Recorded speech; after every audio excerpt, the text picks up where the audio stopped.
Ода Лондон BBC кыргыз кызматы саламатсыздарбы. Эл аралык жаңылыктар менен тааныштырабыз. Мен Акчолпон Койчиева.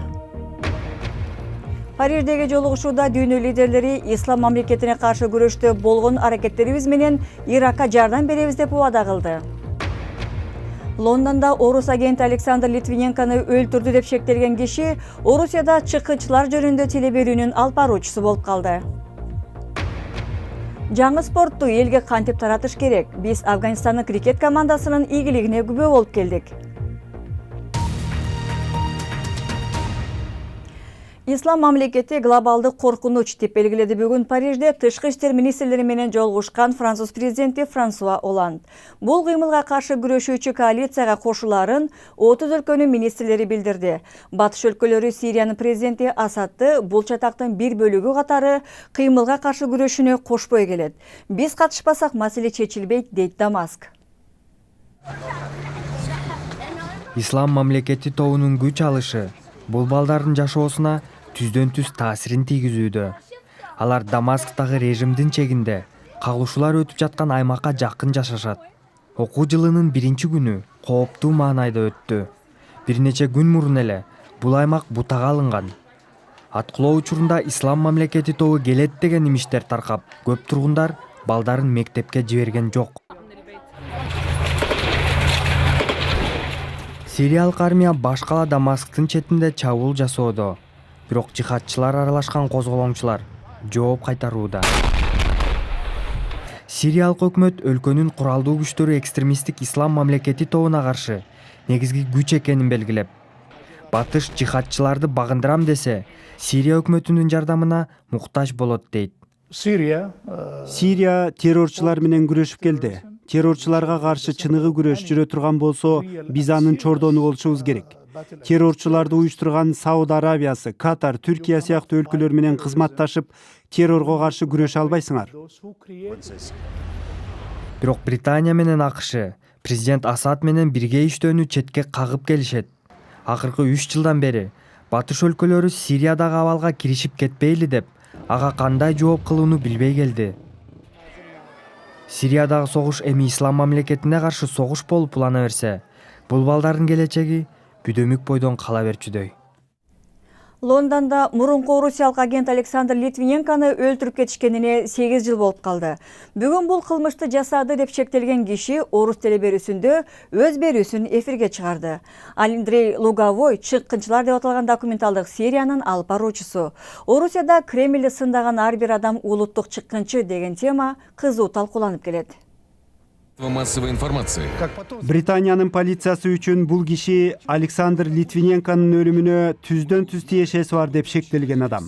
Бирок Орусияда Андрей Луговой жаңы теле берүүнүн алып баруучусу. Впервые в качестве ведущего Андрей Луговой Көрсөтүү чыккынчылар деп аталат. Совет учурунда батышка ыктап, ата мекенин саткандардын бетин ачууну көздөгөн программа. Луговой Литвиненконун өлүмүнө байланыштуу айыптоолордун баардыгын четке каккан. Москва болсо аны Улуу Британияга экстрадициялоого макул болгон эмес. Предатели не актуальны во все времена.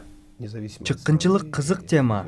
Орусия үчүн эле эмес, Британия жана АКШ үчүн да кызык. СССР үчүн иштеген батыштык чыккынчылар да болгон.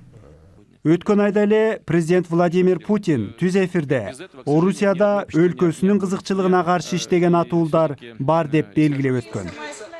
Тамара Эйдельмен тарых мугалими. Ал Орусиянын Украинадагы кийлигишүүсүнө каршы чыккан. Бирок жакында аны чыккынчы деп айыпташып, теледен көрсөтүшкөндө таң калган. Анткени менен Тамара Путиндин Орусиясы чыккынчыларды сүргүнгө айдаган, Сталиндин мезгилиндегидей эмес деген ойдо. Бирок бул өлкөдө сынайтуу чыккынчылык менен барабар. Жана Орусия дагы деле күнөөлүүлөрдү издөөнү улантып келет. Сиздер көрүп жаткан BBC кыргыз кызматы, эми башка жаңылыктарга кайрылабыз. Либиянын деңиз күчтөрү билдиргендей, Европага бет алган африкалык мигранттардын кайыгы аңтарылып, бир нечеси чөгүп кетти. Бортуна 250 киши отурган кайык Тайоранын тушунда чөккөн. Андан 36 кишини аман куткарып калышты. Өткөн аптада Мальтанын тушунда дагы мигранттардын кайыгы чөгүп, 500 чамалуу киши чөктү деп болжонууда. Бирок Мальта бийликтери сөз ката элек. АКШ жана башка өлкөлөрдөн келген аскерлер Украинанын батышында тынчтыкты сактоого багытталган 11 күндүк машыгуусун баштады. Бул машыгуу Украинада учурдагы кризиске чейин эле пландалган дейт АКШ. Киевдин билдирүүсүндө НАТОнун мүчөлөрү Украин күчтөрүн курал менен камсыздоодо, бирок НАТО бул маалыматты четке каккан жок жана тастыктаган жок. Европалык окумуштуулар өздөрүнүн Розетта аттуу изилдөөчү аппаратын кондуруу үчүн алыскы кометанын бетинде бир аймакты тандады. Туурасы 4 километр болгон 67 Пи аттуу кометанын жүздөгөн сүрөттөрүн изилдеп чыккан соң, илимпоздор түзүлөк аймагын аныкташты. Аппаратты кондуруу аракети ноябрь айында болмокчу. 15 жыл мурун Афганистанда эч ким крикет ойночу эмес. Бирок азыр ал эң эле сүйүктүү оюндардын бири. Мисалы, быйыл президенттик шайлоодо добуш бергендерге караганда, крикет боюнча финалды теледен көргөндөрдүн саны алда канча көп болгон. Бул демилгени эл аралык таймаштагы ийгиликке айлантуу жоопкерчилиги Эндрю Молс деген кишиге жүктөлгөн. BBC аны менен жолугуп келди. Анди Молс 1997 жылга чейин Англиянын Warwickshire командасына ойногон. Андан соң ал эл аралык деңгээлде тренер болуп да иштеп, Шотландия командасын дүйнөлүк крикет чемпионатына жеткирген. Бирок Афганистан таптакыр башка маселе. Көп досторум, жакындарым Афганистандын крикет командасы бар экенин да билбептир. Чынында көпчүлүк жакындарым мага чалышып, сен туура чечим кабыл алдыңбы? Кантсе да Афганистанда согуш жүрүп жатпайбы дешет. Крикет оюну афгандарды 2001 жылга чейин кызыктырчу эмес. Бирок Пакистандагы качкын лагерлеринде болгондор өз жерине кайтып келип, крикет оюнун жайылтышкан. Эми крикет өлкөдөгү эң кызуу талкууланган оюн. Анди Афганистанга башкы тренер болуп келген. Аны менен кошо келген машыктыруучуларда эл аралык тажрыйбасы бар. Алар жеңишти көздөшөт. Афган крикет тобу азыр 11-орунда. Бирок буга чейин крикетчилер дүйнөнүн эң күчтүү топторун жеңип келишкен.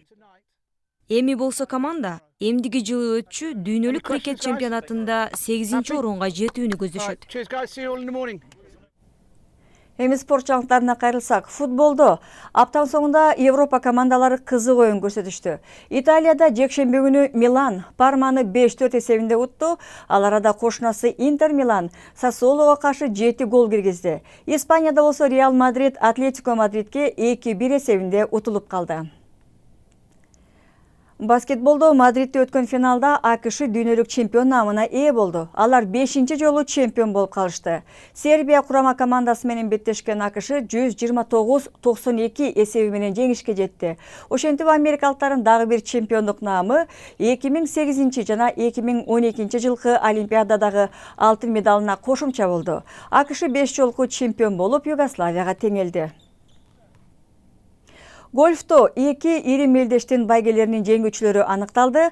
АКШда Билли Хоршел FedEx Кубан утуп $11,5 миллион ээ болду. Ал арада Нидерланддагы KLM ачык чемпионатында англиялык Энди Салливан 150 метр алыстыктан топту бир уруп тешикке киргизгени үчүн космоско турист катары учууга билет утуп алды. Чемпионаттын спонсору Космостук саякат компаниясы бул аралыкта бир уруп тешикчеге киргизген биринчи гольфчуга ушундай байге сунуштаган. Жаңылыктардын соңунда сакалчандар тууралуу.